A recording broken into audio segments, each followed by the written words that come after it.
the summer started? Well, I assume.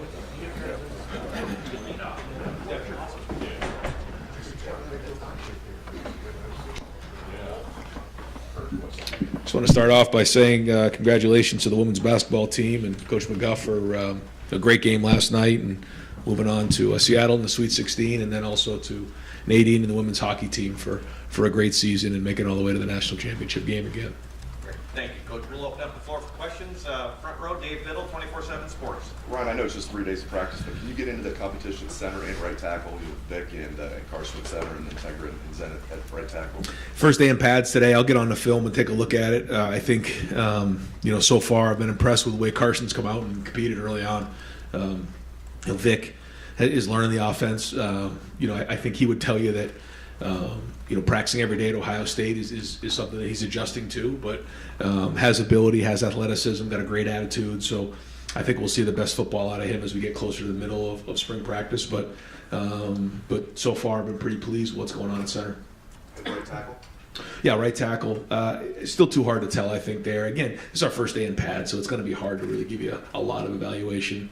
We'll get going with a bunch of inside drill on Thursday and probably get after it in a little bit of a scrimmage setting on Saturday at times. So I think coming off the week we'll have a better feel for it. But so far, there's been some good things. There's been some things that we want to get better at, certainly. But we'll take a look at the film today with the pads on. Because when we don't have pads on, it's very difficult. The guys have to take care of each other, learn how to practice without pads the first 2 days. But had them on today, and there was a lot of good things out there. Right behind him, Stephen Means, Cleveland.com. Right, these first two practices, are these guys, are there guys in the secondary that maybe stood out to you, and how do you taper that with also these other two quarterbacks who are trying to, battle for a starting job here? It's hard right now to say who was really standing out, but I think Denzel and Jordan and Davidson's been in there, Jair, they've got their hands on balls. I think just as a group right now, they're competing, they're challenging. And I don't think we could ask for a better start of spring practice coming off the first 3 days. So we'll see as we get towards the middle. Like I said, I can probably give you a better evaluation as we get closer to the middle of spring practice and then towards the end of where guys are at. But I just like their attitude. I like their competitiveness. It's it's been a bunch of guys working on the perimeter every day, and that's what we want. We want to be really competitive this spring in everything we do. And, as we get going here with the pads, we'll be in more winner-loser situations, and that's what we want. Fourth row middle, Pat Murphy, 24/7 Sports. Ryan, the first day we did this, I asked you about your two transfer defensive backs, Shahad and Davidson. I'm curious, now that you've seen them in the building a bit more, how they're fitting in, what you like about what they've brought so far. Yeah, I think they are fitting in well. When you come to Ohio State, you don't just jump into that locker room and think that you're going to get the respect of the teammates just because you walk into the locker room. You have to earn it. I think both of them have done that through, winter workouts, mat drills, and now into the third day of practice. They've worked. I think that anytime you're in that type of situation, you have to kind of work your way into it. You kind of, you're seen before you're heard, and they're doing that right now. Again, where does it go into practice 7, 8, 9, 10? We'll see. But so far, I've been pleased with not only their attitudes, but their ability to help us this upcoming season. Right next door, Andy Anders, Buckeye Sports Bulletin. So obviously a big part of the spring too is evaluating Brian Hartline as a play caller, and you've talked about putting him in those situations in practice. But when you're evaluating someone as a play caller, how do you go about that? Is it maybe is it like having a cheat sheet of plays that should be called in certain situations? Is it just letting him call plays and seeing the success of those plays? What is that evaluation process? Yeah, you don't really know until you get into a game how that works, but we're going to try this with these next couple of weeks to try to get some game-type situations and get that going. But a big part of it right now in the first 10 practices is installing his fundamentals, and then we try to start playing the game more. But when you don't have red zone in, third down, short yardage, those type of situations in, it's hard to get into those type of game situations. So we'll typically script a lot of what we do, and we're only into day 3 here, and today was our first day in pads coming off of spring break. So we've been pretty basic. We're really working on the fundamentals, hand placement, pad level, those type of things, ball security, and then as we get into more situational stuff, then we have our full game plan and we can get into that stuff. So, and the best you can do is just kind of get out there and call it and just see what happens. And try to change the situation the best you can, but you don't quite really get a feel for it till you're in a game. Front row middle, Joey Kaufman, Columbus Dispatch. When we look to see, Saturday scrimmage, I don't recall this, but the time you filled in, but what do you want to see out of the scrimmage? Do you have any idea how it's going to be formatted? No, what we're going to talk about as a staff in terms of exactly how we're going to do it. We'll see how we come out of Thursday. That's a big part of it too, is the injuries and how many guys we have at what positions. We'll try to figure out how many reps we want to get each guy, but we want to tackle to the ground and with certain guys. One thing about spring practice, the more you think about it, and with COVID and everything that's gone on the last couple of years, you have guys who've been in the program for 4 years, for 5 years. Then you have guys who should be finishing up their senior year of high school. So you have different variety of experiences and age groups. So trying to figure out what's right for each guy is where, this time of year you got to do a great job of. Some guys have played, a bunch of football. They've had, thousands of snaps in games. Other guys have never done it before. So what we want to do is get a lot of those younger guys a bunch of game reps, see who can tackle, see who's going to make plays, give them an opportunity to go put it on the field. So we'll be very basic in what we're doing schematically, but just allow them to go play and then grade the film and see where we're at. And to clarify earlier, as far as Brian Collins plays in a game like that, does that include Saturday scrimmage? We haven't really talked about it, but yeah, probably we'll kind of put a little game plan together and let them call and see how it goes. We'll go back row, Bill Landis, Rivals, the podcast. Ryan, you've talked about quarterback creativity and play extension and how important that can be. How much does that factor into your evaluations right now, and how do you get a good evaluation of that in a controlled practice setting when the quarterbacks aren't live and the pass rush isn't exactly what they've experienced maybe? The evaluation of the quarterbacks? Yeah. The best I can tell you, it's a great question, is just based on experience, trying to, compare and contrast based on quarterbacks we've had in the past, what it's looked like, the decision-making process, trying to put them in as many game-like situations as possible. Third down, red zone. But to be honest with you, you really don't know until you get into a game. You don't. I was talking to CJ about it out there. He was at practice, and that first Minnesota game, what that was like, and the ups and downs of that one. And a big part of it is getting your confidence. But I think you want to identify the things they do well, and then really emphasize those, and then recognize what the areas that need to be improved, and try to make sure that we're addressing those, and just try to get the guys better every day.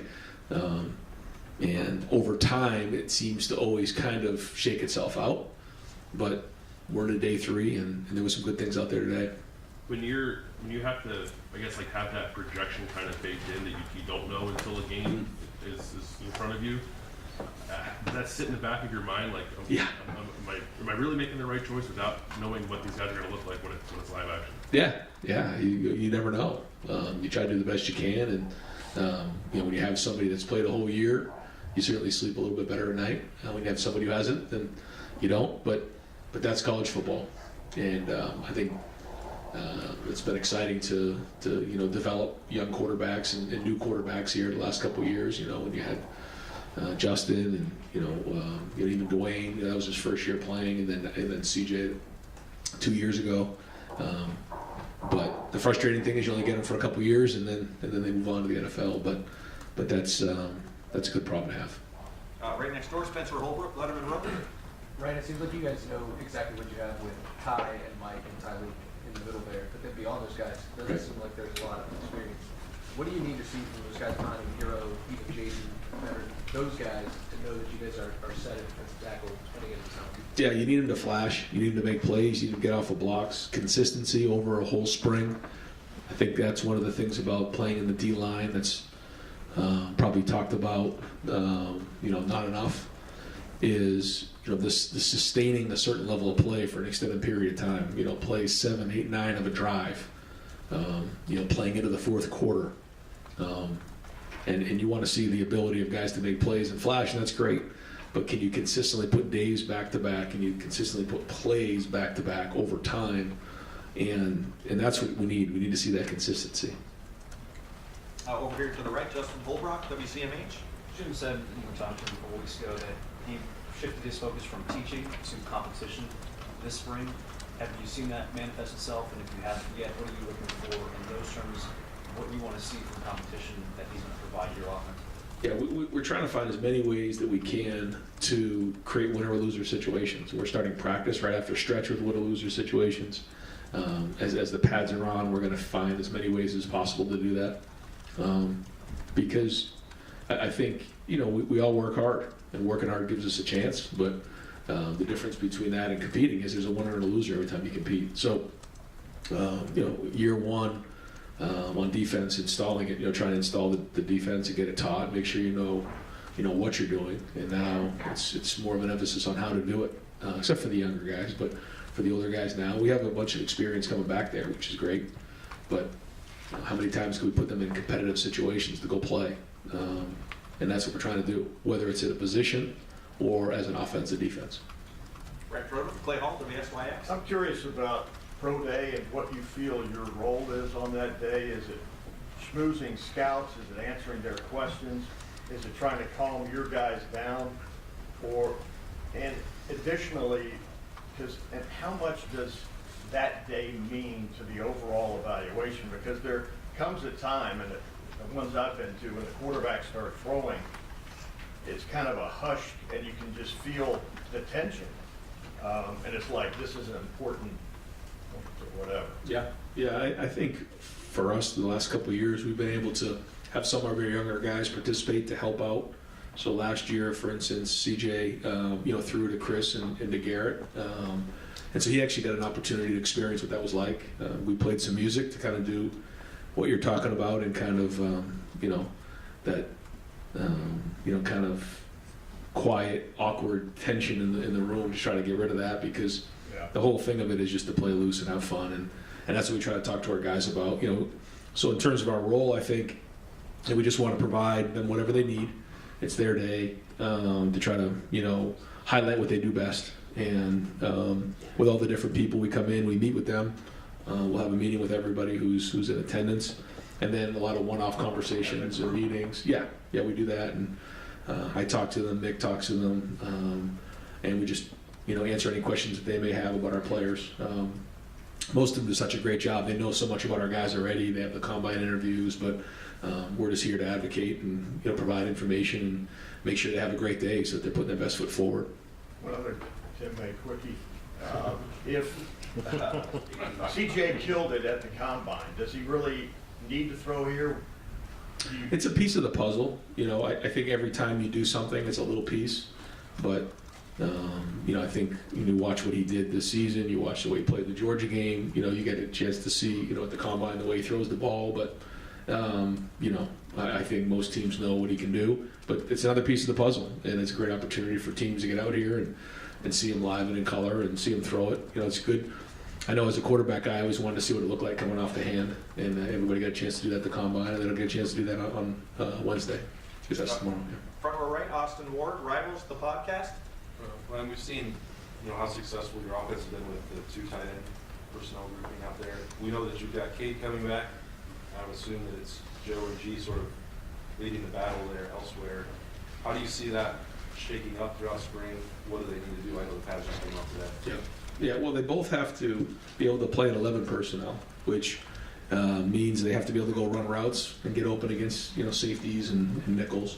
But they also have to go in there and block 7 techniques in 11 personnel. In the 12 personnel, we have the Y and the H, and the Y does a little bit more of the heavy lifting. The H is sometimes a little bit more off the ball and does a little bit more off the ball type stuff. You saw Mitch do that a little bit last year. You saw Ruck do that the year before when we had Luke, Luke Farrell.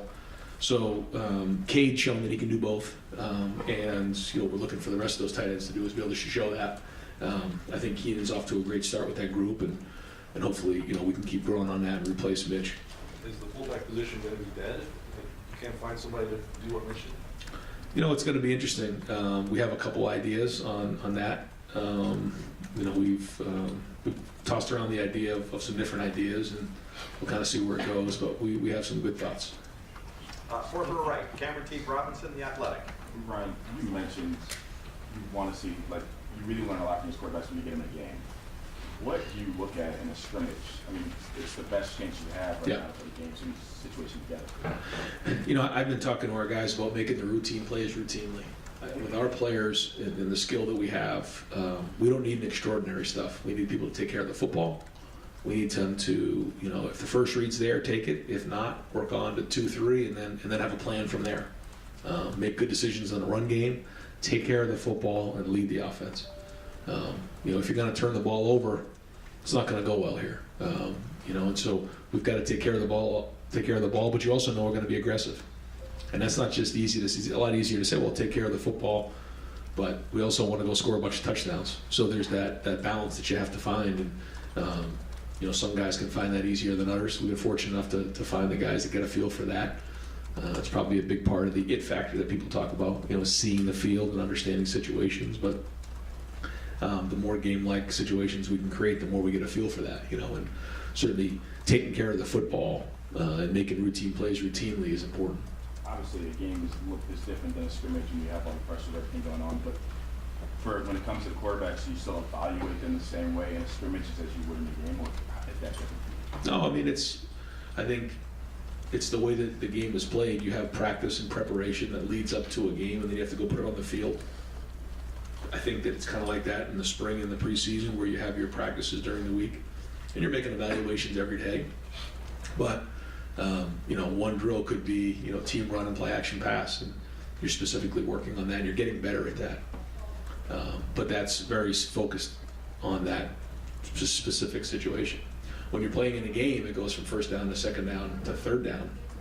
And if you're not staying on schedule on first and second down and finding that check down or being able to, you know, create a play on third down, you just don't know that until you're in those type of situations. So it's one thing just to play one play. It's another thing to understand how that play is going to affect that drive and ultimately the game. Front row, right in front of him, Tony German, Buckeye Huddle. Ryan, other than quarterback, what position or position group comes into your mind the most? Are you thinking about the most right now? Probably offensive line, and then you know, probably the secondary, just in general, just where that's at. I will say this again. I like the way the corners are playing. You'll see how the safeties did today, but you know, depth in the D line. You know, it's good to get a couple guys out there now that Tommy's not going to be practicing here this spring, to get some other guys going at linebacker. But those are the areas that, you know, we got to really do a great job with. With the offensive line, is there a danger of being too optimistic as a head coach about a position group? Well, you just have to evaluate for what it is. You know, you have to identify, and you have to be real. You know, you can't be faking this game. The players know it, the coaches know it. So, you know, sometimes you can feel like, you know, we're riding a guy, or, you know, we're really negative on someone who's a really good player, and, you know, they can call that out. Or, you know, if you're wrong in your evaluation, you think someone's better than they are, then, you know, it's going to get you beat down the road. So you just got to do a great job of communicating and identifying what you think it is in the evaluation. Front row of him, Doug Maurice, Cleveland.com. Ryan, how the different quarterbacks you've had here, from JT to Dwayne to Justin to CJ, how has your view of the quarterback position evolved in your time here? Or with Ryan Day, who showed up the first day you were here in 2017, talk about what you need to do to be a successful quarterback the same way that you talk about it today? Probably. I think the game is changing, but to your point, I don't think that what you look for in a quarterback really has. You have to be able to do stuff with your feet. You have to be able to create a little bit, you know, in and out of the pocket. You have to at least be a threat in the run game. That has to be a part of what you do. I think it's important to do that. But you also have to be able to throw the football in the pocket on third down in the red zone. You know, be able to push the ball down the field and play action pass. So I think all those things are important on the field, and then the leadership part of it is critical. So no, I don't think that's changed. But I do think the more you look at the quarterbacks who are making it in the NFL and at the highest level of college football, you know, they can move their feet. You know, they can create, they can extend plays. Just thinking about the playoffs in college, thinking about the playoffs in the NFL. I mean, almost all those guys could do that. I think that's important. But I think we talked about that, you know, probably 5, 10, 20 years ago. But I think the more and more it's becoming part of the reality. in the NFL, if you draft a young guy, you might have him for a decade. Yeah. You can build an offense around that guy. Like, hey, we're gonna. Yep. It's not what I would normally do, but we're locked into this guy. Here, as you said, you get a year or two. What is the right balance of? You said you always wanted to bring out the strengths of a quarterback. What's the balance of an Ohio State quarterback has to do this versus this guy's got these skills? We can adjust a little bit, and do you adjust less because it's going to be a constant churn? Where in the NFL, maybe we could adjust and then keep that adjustment for a decade. Yeah, I think the first thing is they have to be able to compete. They have to be high competitors because of what it takes to be the quarterback at Ohio State. You have to be highly competitive. I think the other thing is you're looking for some sort of extraordinary trait. When you think about the different quarterbacks we've had, even just going back to, with Braxton and Cardell, JT, Dwayne, Justin, CJ, when Joe was here, they all had extraordinary traits. And I think that's important. And then you try to, emphasize those traits. You don't have to tell us. Do you think you have identified the extraordinary traits of Devin and Kyle, or are you still looking? No, I think that they're starting to take shape. Yeah, I think that they're doing a good job. I think the one thing that I can appreciate about both of them is their work ethic, their intelligence level, and it's been fun to get out there and see them now take the reps with the ones, because when you're taking the reps with the twos and the threes, it's a little bit different, especially in season.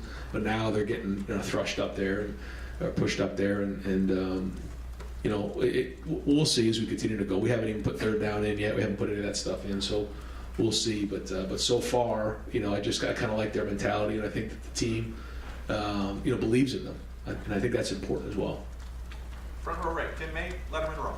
Yeah, I don't mean to follow up on all this like Bill and Doug's questions and stuff, but when you put my eyes in your head, or vice versa, when you're out there in a practice play, how are you watching it from the quarterback standpoint? You understand what I'm saying? Are they seeing what I'm seeing? Give me kind of a sense of that. Well, you're looking for timing. I think that's the first thing. Is the timing right? And you're looking at their eyes. Where are they looking? I think that's very, very important. And then if their eyes and their feet are right, is the ball coming out where it's supposed to be on time? And when it goes exactly as planned, can we make the play? Okay, that's the first thing, yes or no. If they can't make the play when everything goes exactly the way you design it, that's not good. If you draw the play up and it doesn't go exactly the way you planned, is there a plan B? Which is not throwing it there if it wasn't designed perfectly right, or maybe the coverage is a little bit different, where they can recognize, okay, this isn't exactly how we talked about it, or this is a dangerous situation. Now here comes plan B, because it's their job to make it right, and that's part of playing the quarterback position. And so the more times that you can make bad plays right, the better off you're going to be in this game, and you can see that at all levels. But you also have to make the routine plays routinely, and that's what we're working on right now. Yeah. In other words, there's always an answer in a play. Exactly. Usually. And one of the quickie, as you've gotten to, and I asked you this the other day, but as you've gotten to roam, for want of another term, what have you noticed about the Jim Knowles defense that you didn't maybe catch on to last year? You understand what I'm saying? Is there something you're kind of like getting a feel for what he's thinking? Just what's that been like, I guess? Yeah, it's been fun to watch him work. It's been fun to see how, he, I can tell, he gets to a certain point where he wants to get enough reps of a defense over and over again against all the different formations, all the different looks. And then when it gets to a certain point, then he feels comfortable, okay, this thing's got to get game ready. I can call this in a game. But if it hasn't had as many reps, it's not ready yet. It kind of stays over here. And so it's my job as the head coach to make sure we have enough plays where he's getting what he needs to make sure the guys understand that enough, see the different ways that the offense are going to attack them so that it can be game ready. Can I ask one play off quickie? Back to the quarterback. Do you notice when a guy has gotten comfortable wearing the black jersey, meaning I'm not going to get hit? You understand?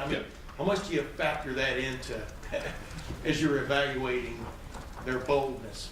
Well, I like when they get into the games, as a backup, to kind of get whacked a little bit. I always try to get them into, even if they're maybe not a quarterback that is going to do a lot of quarterback running. I've always tried to have a couple where they're pulling the ball and they get smacked, or some sort of an out-of-pocket pass in those games, just to try to see them take that shot, because, like you said, in practice they don't get hit like that. So, but that's another part of it that you can't really predict other than what you see. Front row, Bill Rabinowitz, Columbus Dispatch. Another quarterback. I'll ask what Doug did want to ask. What are the extraordinary traits that you've seen from Devin and Kyle? I probably won't get into that right now. I'll probably wait till we get to a little bit midway through, or maybe towards the end of spring, and kind of see where it goes. Because they're going to be there'd be a lot of eyeballs on them, and I think it's good for them to just continue to work and put days on top of days and see where it goes. And one of my suggestions to them is don't get done with practice and start sticking your nose in Twitter and everything like that. Not that there's a lot of evaluations week in and week out, but even after Saturday, I think for quarterbacks what they have to do is just continue to stay hungry and just keep working and not listen to the noise, because there's going to be a lot of that, especially when you're at Ohio State as a quarterback. So the least amount that I can say, the better for them. That didn't count as a question. Completely different. You guys are going to owe Jerry some beers, I think, after this. You had Big Ten meetings with coaches, right? Yeah. What came out of that you can share in terms of maybe scheduling or just anything else that happened? Yeah, good conversation about exactly what you're saying. As we go into 24, things are changing, and what does that mean for the conference in terms of the scheduling? There's still a lot to be decided there. But as we go into, going away from divisions and all those types of conversations, there's a lot to be worked out. Certainly with the playoffs and the conference games, and so a lot of back and forth. I thought it was great. We talked about some rule changes and those type of things. So, I think we have our regular meetings, our regular meeting on Zoom, I think maybe next week planned, and so we'll continue that cadence of working with the conference. But I'll say this about the Big Ten coaches: a lot of respect for the guys that are in that room. A lot of experience, really good football coaches, and so even just to be in there and listen to others talk, was really good. Right behind him, Nathan Baird, Cleveland.com.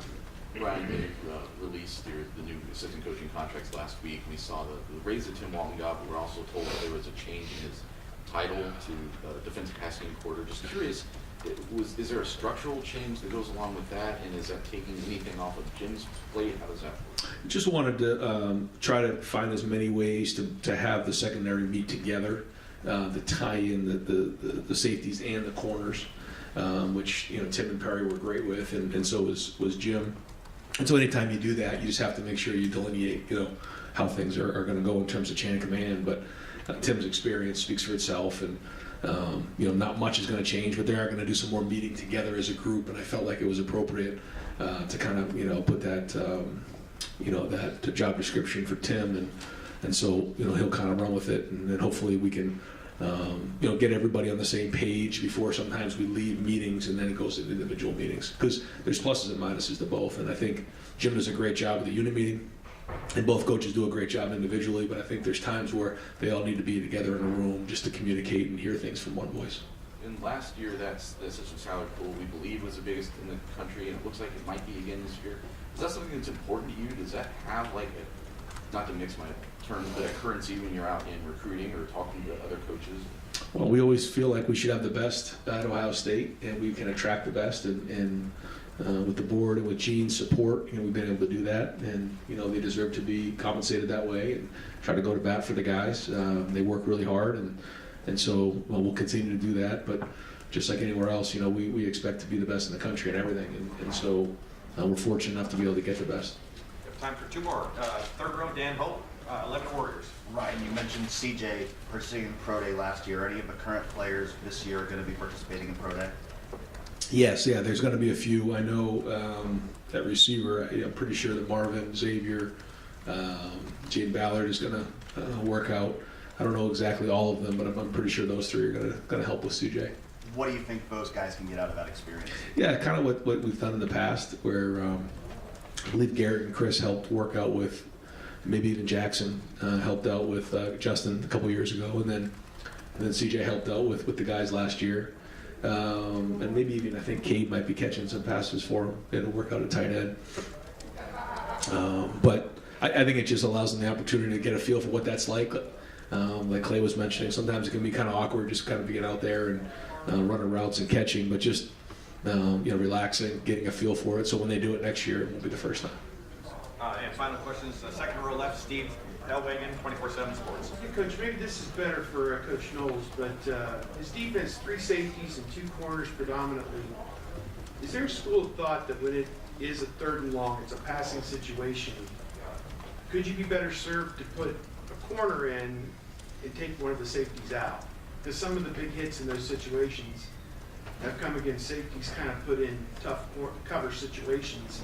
Maybe it's been depth at corner that you haven't had, I don't know, but is there any discussion about that maybe what's good for 1st and 2nd down may not be the best for 3rd down? Yes, yeah, for sure. I think that what we're looking for in that nickel position is different than the safety position. So we have our 2 safeties, and then we have that nickel. That nickel really should be similar to a corner. So I think that's important. But I do think, to your point, there are some situations, especially on 3rd down, where if we feel like we have our best or 3rd best cover guy, if we have that, which with all of our injuries last year, to your point, I don't think we ever really got to be able to go down that road. Yeah, Tanner was kind of there, and then Cam got hurt, so we didn't quite have the opportunity to do that. But yeah, on 3rd down, bringing in your best cover guy definitely makes sense. And then also maybe on 3rd long, taking out one of your linebackers and going to a dime package is certainly something that we'll be considering. Coach, thank you very much. Yeah, thanks, guys. Okay. Thanks, Jared.